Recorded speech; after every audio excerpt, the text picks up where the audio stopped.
la femme, à mon sens, la chose la plus importante est ce qu'elle est et pas ce qu'elle fait.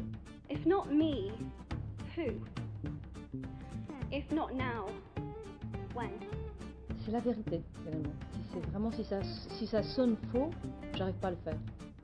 I realized that creativity grows out of everyday experiences more often than you might think, including letting go. Bonjour à toutes et à tous et bienvenue. Je suis Pénélope Cardera et vous écoutez le Journal intérieur. Il y a 10 ans, j'ai fait un burn-out. J'ai réalisé jour après jour, en écrivant et en dessinant dans mon journal intime, qu'il m'aidait à me reconstruire, à m'accepter et à trouver ma voie. Comment faire de son journal un outil de découverte de soi, de développement personnel et de créativité débridée. Voilà l'expérience que je vous propose de partager dans ce podcast. Dans chaque épisode, je dialogue avec des femmes qui vivent leur créativité au quotidien. Elles partagent avec vous leur journal intérieur, la forme qu'il prend, de la vidéo au collage en passant par le blog, mais aussi comment elles l'utilisent et quels bienfaits elles en retirent. J'espère que cela vous inspirera et vous aidera à libérer votre créativité. Bonne écoute! Bonjour Béatrice! Bonjour! Je suis très heureuse d'enregistrer cet épisode avec toi. Tu es comédienne et chanteuse et tu tiens ton journal depuis toujours. Je te remercie de m'accueillir chez toi dans un univers qui est très poétique. Merci. J'ai sous les yeux des piles de carnets, de cahiers et de classeurs et vraiment c'est impressionnant. Est-ce que tu peux nous dire quand et dans quel contexte tu as démarré ton journal intérieur ? Je pense que j'ai toujours écrit. Je me souviens, petite fille, j'avais une maison qui était préfabriquée, enfin un truc d'enfant, et j'écrivais des poèmes, des choses comme ça. Alors c'était peut-être pas encore un journal, mais après, en grandissant, je pense que j'avais une espèce d'âme rêveuse, comme ça, un peu romantique, et j'aimais bien. Voilà, j'en ai gardé plein. Alors il y en a ici que tu vois pas, il y en a qui sont dans des cartons. Bon. Dès que j'ai été adolescente, tout ça, j'ai toujours eu. C'est pas toujours le même style de carnet, mais tous les ans, voilà, soit c'est un cahier que tu vois, comme un écolier, ou des choses un peu rigolotes comme on fait maintenant, puis voilà. C'est un espèce de rituel en fait. T'as un carnet par an ? C'est pas par an, c'est dès qu'il est terminé en fait. Par an, j'ai quand même gardé tout ce qui est agenda, tout ça. Je suis pas trop. Pour écrire absolument sur l'ordinateur, j'aime beaucoup le fait que ça soit manuscrit et c'est pas toujours bien écrit ni très beau parce que je sais des jeunes femmes qui font ça avec, tu sais, des petits dessins, des petites choses. Moi, il peut y avoir des moments comme ça et des moments extrêmement tourmentés où c'est complètement raturé, où tout est mélangé, mais ça doit profondément m'amener quelque part parce que j'aime bien le faire. Et du coup, donc quand tu étais petite fille, c'était quelque part un jeu. En tout cas, c'était l'amorce du jeu. Et maintenant, dans quel contexte en fait tu utilises ton journal ? Tu écris dedans ? Je pense que si on remonte à seulement quelques années, comme je te disais tout à l'heure, des amis, c'était à l'opéra, je crois, m'avaient parlé du bouquin de Julia Cameron. Donc beaucoup de gens, connaissent. Libérer votre créativité. Voilà. Et pourtant, j'étais pas trop branchée sur tout ce qui était un peu trop américain, New Age. Je me méfiais un peu de ça. Je trouvais ça un petit peu, comment dire, écrit d'une drôle de façon et tout ça. Mais en effet, l'exercice en lui-même est intéressant. Puis moi, je pense que j'aime la littérature aussi. Donc, si tu veux, ça se mélange entre ce que j'ai fait dans la journée et aussi des grands moments de grâce où je vais m'amuser à raconter des choses, à être même dans des choses assez philosophiques. J'ai pas de limite, en fait. Voilà. Et qu'est-ce que le journal a changé dans ta vie ? Alors, dans ma vie, comme je te racontais précédemment, je pense que depuis quelques années, quand j'ai ma mère qui a commencé à être mal, ça m'a beaucoup aidée à ne pas être submergée par tout ce que j'ai comme responsabilité ou toutes les émotions aussi qui nous prennent alors qu'on doit prendre des décisions dans des domaines très différents. Et donc, ça me permettait vraiment de poser les choses. Et autant si j'allais attendre dans un café pour souffler un peu, que chez moi, écrire, c'était très important. C'était beaucoup ou pas beaucoup. Déjà parce que je découvrais tout un monde. Donc, en découvrant tout un monde médical, quand ça te tombe dessus, c'est pas la même chose que ce que tu peux voir ailleurs. Et voilà, donc ça me permettait d'évacuer. Parfois de noter, parce que j'ai des scènes qui sont extraordinaires, quoi. Qui pourraient être très bien dans un livre ou des choses. Et comment les exprimer sans que ça soit pas trop dramatique. Mais c'est très intéressant humainement. Mais en t'en parlant, c'est vrai que je connais maintenant beaucoup de cafétérias dans Paris et dans les hôpitaux, je veux dire, les différents hôpitaux de Paris. Et puis même des cafés. Le café est devenu, j'ai découvert la joie du café parisien, vraiment. C'est-à-dire où je me dis, bon, là j'ai 1 heure, je vais souffler. Ou je ne reprends pas le métro tout de suite, il y a trop de monde. Je vais carrément dîner à tel endroit. Et puis, j'ai telle chose dans mon sac. Soit c'est un petit carnet, soit des feuilles en intercalaire aussi, si tu veux, que comme ça, je suis pas obligée de porter les choses, tu vois, j'allège. Et comme ça, je suis dans un endroit qui me fait décompresser de ce que j'ai pu vivre avant. Et je me récupère, quoi. Et c'est très intéressant ce que tu dis. Est-ce que à ce moment-là, c'est des choses que tu notes dans ton carnet qui sont de l'ordre de l'émotionnel ou du ressenti, des choses que tu as traversées? Ou est-ce que du coup, du fait que tu es dans un café, tu en profites pour partir dans l'imaginaire et peut-être commencer à écrire des scènes que tu vois qui se passent sous tes yeux? Ça pourrait être, pourquoi pas, un chapitre de roman ou Oui, il pourrait y avoir ça. Parfois, si on n'a pas d'idée, écrire ce qui nous arrive ou une anecdote où on voit un couple qui parle ou quelque chose qu'on trouve curieux, ça peut aider parce qu'on écrit, donc on est dans le présent. Julia Cameron, elle parle très bien de ça. Vous savez pas, vous commencez, bon. Mais je crois que c'est Victor Hugo aussi qui en a parlé. J'ai repensé ce matin, je sais pas si c'est Hugo, mais je crois que c'est Hugo vraiment, plutôt que Balzac. Parce qu'on dit oui, vous faites comment? Mais il dit moi, je commence et après je rature. D'ailleurs, on voit les écrits qui sont très raturés. Bon, alors je me compare pas du tout à ça, mais parfois on est bloqué dans nos trucs. Où on résout les choses déjà dans notre tête, mais à un moment donné, il faut que ça passe par un autre stade. Et le fait de poser, même si c'est très brouillon, bon, voilà, ça éclaircit les problèmes. Tu mets chaque chose dans sa rubrique et voilà. Mais sinon, pour revenir à ce que tu disais, c'est plutôt soit écrire quelque chose que je viens de vivre ou c'est plutôt très concret ou des choses qui sont presque comme des prières par rapport à mes souhaits profonds, parce que j'ai vraiment eu une intensité de me dire il faut que ça se passe bien, je veux placer ma mère dans l'endroit qui sera le meilleur pour elle comme pour moi. Donc il y avait vraiment, avec le recul, tu vois, t'es la première personne à qui j'en parle comme ça, c'était vraiment assez intense, quoi. Je te remercie pour ce partage. Assez marathonien, quoi, on va dire. Mais bon. Et donc du coup, les bénéfices que tu retirais du fait de poser à l'écrit, en fait, ces émotions et ce qui te traversait, ça t'apportait quoi, une sérénité? Oui, ça m'apportait une sérénité, presque une émotion artistique, bon, sans me prendre pour je ne sais qui, mais quelque chose finalement parfois que les choses soient sous un autre filtre. C'était pas forcément toujours aussi angoissant ou angoissé qu'il n'y paraît. Ça pouvait être très gracieux aussi de me dire aujourd'hui j'ai dû faire ça, mais c'est génial, telle personne m'a parlé.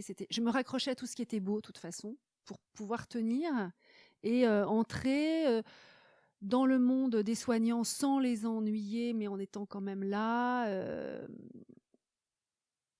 Oui, donc ça m'aidait. Ça pouvait être aussi presque déjà quelque chose d'artistique. Je sais pas comment on peut dire le mot quand tu mets les choses sous un autre angle. Prendre du recul. Prendre du recul, c'est pas ça que je rechercherais. C'est plus comme si je le transmettais tout de suite, comme si c'était déjà un espèce de roman ou une espèce de scénette. Une nouvelle. Voilà, une nouvelle. Un instantané, mais pas sous forme photographique. Voilà, peut-être. Sous forme écrite. Et pas forcément quelque chose de grave ou de sinistre, tu vois. Oui, c'est la prise de recul, en fait, quand tu disais artistique, c'est vraiment ça. Je le formule avec d'autres mots, des expressions, peut-être même de l'humour, hein, pour le dédramatiser. Tu as raison, c'est de l'humour et du recul parfois, voilà. Oui.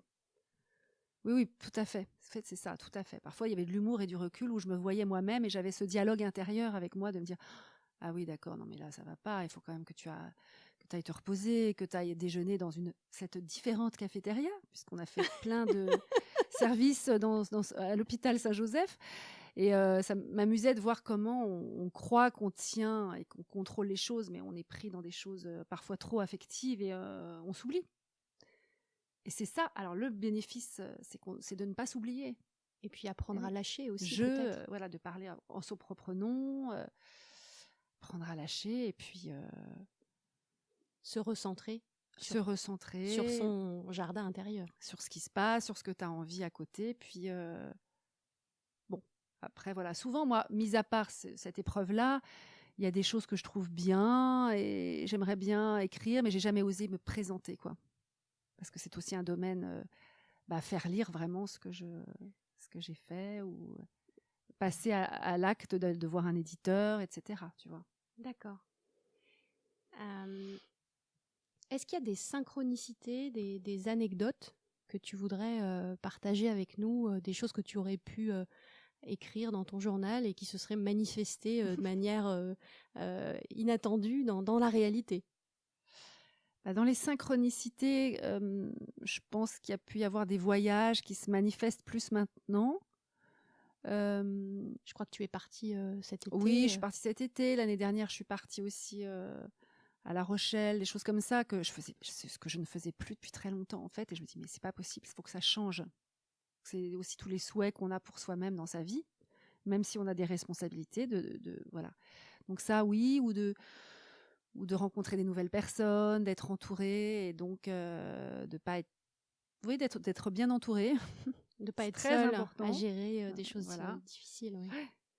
Ou comme je te disais aussi, je me suis mise à la guitare et c'est quelque chose que j'avais envie de faire et puis bon, les choses ont fait que les rencontres se sont faites pour que je puisse commencer cet instrument et c'est vrai que ça m'aide beaucoup. Une belle synchronicité. Oui, ça me fait plaisir parce que ça me fait revenir dans des choses artistiques sans que ça soit vraiment la voix. Parce que la voix, c'était vraiment pas possible, quoi. La voix parlée encore, mais la voix chantée, avoir un projet, tout ça, à un moment donné, tu peux plus, tu as trop de choses à faire. Et bon, pour l'instant, mais bon, il y a voix et voix, quoi. Il faut du temps.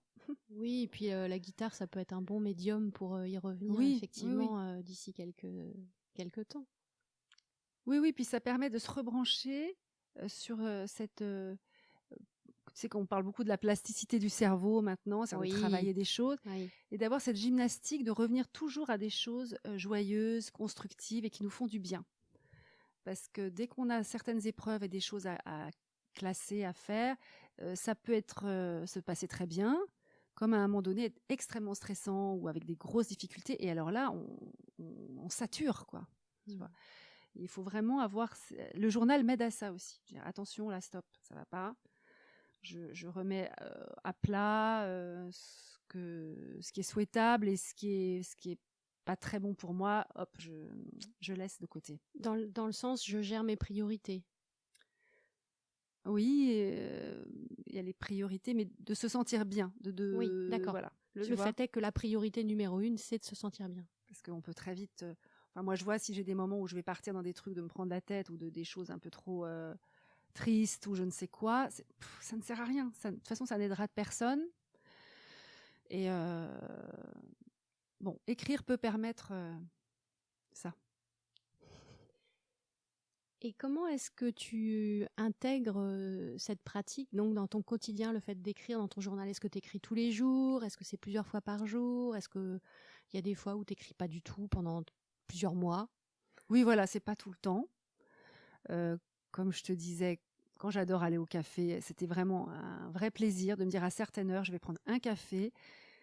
J'écris, donc soit sur des pages de lycée un peu où tu mets dans un classeur. J'aime beaucoup écrire quand je prends le train, quand j'ai l'occasion de prendre le TGV, j'adore ça. Je trouve qu'il y a une espèce d'espace d'entre-deux où tu n'es pas chez toi avec toutes tes affaires sous les yeux qui te ramènent à plein de choses trop personnelles. Et justement, une espèce de grâce comme ça, tu vois le paysage qui défile, je sais pas, c'est très aérien. Et sinon, chez moi, ça peut m'arriver, mais c'est pas forcément absolument tous les matins. Si je sens pas, de toute façon, je vais absolument pas mettre la pression en ce moment pour ça. Sauf s'il y avait vraiment un objectif et une date butoir, mais bon. Non, c'est pas le cas. C'est pas le cas, non. Un plaisir. Voilà, c'est ça. Il faut que le journal reste un plaisir. Et c'est curieux comme il y a des choses qu'on peut avoir envie de noter et de garder vraiment. Ça, il faut absolument que je m'en souvienne. Et d'autres choses, non. C'est comme s'il y avait presque un autre passage plus intime encore où j'ai pas forcément envie de l'écrire. Voilà. D'accord. Et tu m'as parlé tout à l'heure, avant qu'on démarre l'enregistrement, de collage. Est-ce que le journal t'a amené à d'autres formes de pratiques artistiques? Oui, il y a le collage. Dans le journal, parfois, je peux faire des plans, si tu veux, ou des espèces de... Tu vois le nom des gens entourés, un peu comme une espèce de parcours. C'est ça, de parcours, de carte au trésor, comme on dit aussi. Ah oui, c'est ça, c'est celle que tu vois là. Ça m'a amusée, ça, j'avais retrouvé des bottes vintage, elles sont là. Ah ouais. Et wow. Ça, c'est marrant, parce que je pense que quand tu te prends pas mal de stress, et un stress que tu connais pas aussi, tu peux dire, là, il faut que je fasse autrement. Et j'avais pas trop le temps de travailler en plus, donc j'aime beaucoup ces bottes qui étaient bicolores, donc ça faisait comme une petite guêtre blanche, et je me disais, ah non, mais le blanc, il faudrait que je l'enlève. J'en avais parlé avec des cordonniers qui disent, mais écoutez, vous êtes folle, c'est très toxique, c'est très dur, c'est notre travail, et puis en plus, si vous achetez du vintage pour faire ce travail-là, après ça va vous coûter autant acheter des neufs. Je dis, oui, non, ça sera pas neuf, ça sera quand même tanné. Puis ce sera moi qui aurais fait ce geste. Et puis il y a une idée de patine, parce que là, les auditeurs, vous pouvez pas voir les bottes, mais il y a une vraie patine, ce qu'on appelle la patine sur ces bottes. On voit qu'il y a eu de l'huile de coude. Voilà, et ça a mis beaucoup de temps, mais je me suis dit, je vais aller au bout de mon envie. Et j'ai trouvé le moyen de décaper. Et c'est vrai que c'est très dur, c'est très toxique, c'est des produits, vont pas faire ça enfermés. Et au bout du compte, j'ai retrouvé la couleur, mais ça m'a beaucoup amusée comme activité, si tu veux. C'est la démarche, en fait. Le fait c'est un défouloir complet, quoi. Parce que tu fais avec tes mains. Voilà. Tu vois, et quelque part, c'est aussi de l'ordre du méditatif, parce que tu mets ton cerveau, enfin ton mental en tout cas, de côté un petit peu. C'est vrai, oui. Puis c'est aussi, j'y repensais, c'est aussi la peau, tu vois. C'est une peau que tu recolores, tu nourris. C'est quand même un contact très sensuel et très... Bon, ouais, c'est assez organique, quoi. Alors, de par ton métier, tu es une artiste. Moi, j'ai quand même aussi envie de te poser la question, c'est est-ce que ton journal nourrit ta pratique artistique en tant que comédienne aussi? Ah oui, c'est possible. Oui, parce que je peux noter, quand je vois des choses rigolotes ou très curieuses, je les note, parce que je dis ça, en improvisation, c'est vraiment de l'or, quoi. C'est génial. Parfois des trucs très durs, mais finalement, quand tu le vois avec du recul, c'est drôle. Soit des gens qui soient dans une certaine démence, tout ça, t'as des personnages, bon. Mais si tu regardes ça avec beaucoup de tendresse, bon, ça va. De bienveillance. Oui, bien sûr. Par rapport au métier d'acteur, ce qui est intéressant, c'est que tu peux aussi écrire autrement ce que tu dois apprendre. Si tu as un texte par cœur, en effet, tu peux le reprendre avec tes mots, comment je dirais ça, et puis délayer, puis te laisser aller à broder, en fait. Ça t'aide à construire un personnage aussi? Oui, c'est ça. Et à se dire, bon, bah, l'auteur, il écrit ça, mais moi, voilà comment je le sens. Puis à force de tourner autour du sujet, bah, tu nourris énormément. Est-ce que tu disposes d'un espace à toi où tu peux exprimer ta créativité? Tu nous as dit que tu t'écrivais beaucoup dans les cafés. Ça, je trouve ça extra. On est dans un endroit là qui est hyper poétique et magique. Ah, c'est gentil de me dire ça. Ouais. Beaucoup de choses différentes, c'est sûr. Bah, déjà, oui, j'ai la chance d'être ici. Donc, c'est sûr que c'est une grande chance d'avoir un espace sympa à Paris. Voilà, donc ici c'est vrai que ça fait très longtemps que j'habite ici, je peux apprendre, je peux chanter, je peux jouer de la musique. Et pour toi c'est clé, dans une solitude. Voilà, si c'est clé, le fait d'avoir cet espace pour toi, est-ce que c'est clé justement dans ta pratique et dans ta créativité? Ah oui, c'est très important, oui. Bah oui, parce que quand tu habites quelque part où tu sais tu peux te retrouver, c'est ton nid, t'as quand même t'as tous tes repères et tu peux te retrouver, tu peux te reposer, être complètement toi-même. Non, j'ai cette chance-là, tu vois, tu peux mettre la musique, tu peux plus ou moins fort, oui, complètement. Mais écrire, ça peut être ici, mais franchement, c'est pas forcément, en effet, chez soi que c'est le mieux, parce que chez soi, il y a aussi cette solitude qui peut être aussi un peu pesante, où on est toujours dans ces trucs, et dehors, c'est assez stimulant finalement de voir du monde. Alors, une question que je pose à toutes les femmes que j'interroge, qu'est-ce que cela signifie pour toi, le journal intérieur?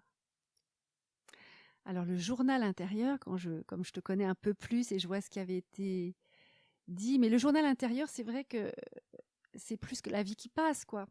C'est pas comme un livre, parce qu'un livre, bon, bah voilà, c'est des histoires données. Bon, alors le journal, tu as aussi quand même les pages que tu tournes. Mais pour une femme, particulièrement, c'est plus aussi tous les états qui changent. Parce que parfois, ça peut être redondant aussi. Moi, en relisant certaines choses, je me dis, ah oui, ça revenait. Maintenant, je suis passée à autre chose. Ça, c'est bien.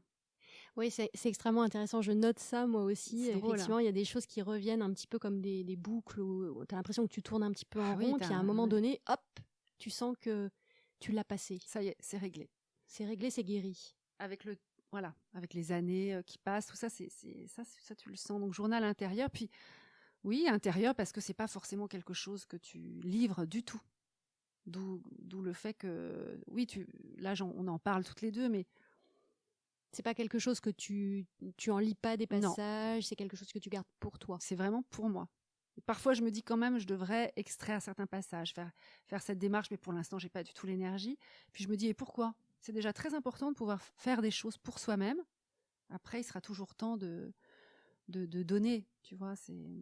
Donc concrètement, le livre dont tu nous parlais tout à l'heure, que tu as évoqué, que tu aimerais écrire et que tu vas écrire, j'en suis persuadée, c'est pas quelque chose que tu commences à poser en termes d'écriture dans ton journal. Ah bah si, c'est quand même dans mon journal. C'est pour ça que il y aura un déclic peut-être à un moment donné, mais tout ce qui a été autour de mon parcours, autour de la personne très âgée, comment tu accompagnes, comment à un moment donné tu dois administrativement faire certaines choses, et bon, il faut juste qu'à un moment donné ça soit mis en ordre, mais en fait la mémoire entre guillemets de ce qui s'est passé, elle est là. Moi j'avais envie de te demander quel est le lien pour toi, au-delà de ta pratique artistique, entre ton journal, la créativité et la spiritualité. Alors je pense que le journal, ça peut être l'intermédiaire avant que ça se crée. Tu vois, tu écris, ça te vient de tes rêveries, de tes souhaits, ça vient de quelque chose qui est une vision, on va dire. Donc spiritualité, après, bon, moi c'est vrai. Tu veux dire, on peut être croyant, ça peut être ça aussi. Voilà. Moi, c'est sûr que tout ce qui est prière aussi, ou méditation, je suis très branchée là-dessus. Et je l'étais d'autant plus dans l'épreuve, on va dire, mais dans la vie en général, c'est dans ma vie. Et je pense que c'est comme un lien entre l'invisible et le visible. Mais le journal, ça aide peut-être à, tiens, ça me travaille, ou j'ai fait ce lien, rêve. justement, entre le visible et l'invisible. Et ça rejoint ce qu'on évoquait tout à l'heure, ce qui est plus grand que soi, qui vient de quelque part, quelque chose que tu écris et qui finit par se manifester dans la réalité. Oui, et tu te dis, tiens, mais est-ce que j'ai vraiment voulu ça ? Parce que est-ce que ça s'est imposé, ou est-ce que c'est moi qui l'ai voulu, ou ça s'est imposé Et créativité, pour moi, c'est par contre un mot qui, c'est pas comme matérialisé, c'est toujours pour moi relié au début à tout ce qui est artistique. Alors qu'en fait, la créativité, ça peut être plein de choses. Enfin, c'est juste faire. Enfin, oui, ça peut être teindre tes bottes, comme tu l'évoquais. Ça peut être tout simplement cuisiner avec amour. Ça passe par plein de choses, la créativité. Oui. Est-ce que tu aurais des conseils, des sources d'inspiration à partager avec nous, des livres, des pratiques que tu as, des rituels? Deepak Chopra, je trouve qu'il y a des choses qui sont intéressantes, parce que c'est ce mélange entre sa culture indienne et le côté médical très, très carré, ou très comme on connaît en Occident, et comment il amène la méditation. Donc c'est très très intéressant. Bon, Tony Robbins, comme je te disais, j'en avais lu, je trouvais ça un peu curieux, c'est très américain, tout ça. Mais il y a toujours des choses à en retirer qui sont marrantes, qui sont intéressantes. Bah écoute, Béatrice, je te remercie beaucoup. Merci à toi. Merci pour ton accueil, merci pour ta sincérité, pour la richesse de tes réponses. Ça a été un plaisir de partager avec toi. Merci infiniment à Béatrice pour sa confiance et son accueil. J'espère que cet épisode vous a plu. N'hésitez pas à le partager avec vos proches. Vous pouvez aussi écouter les autres épisodes et me suivre sur Instagram @journalintérieur. Merci beaucoup pour votre écoute et à très bientôt.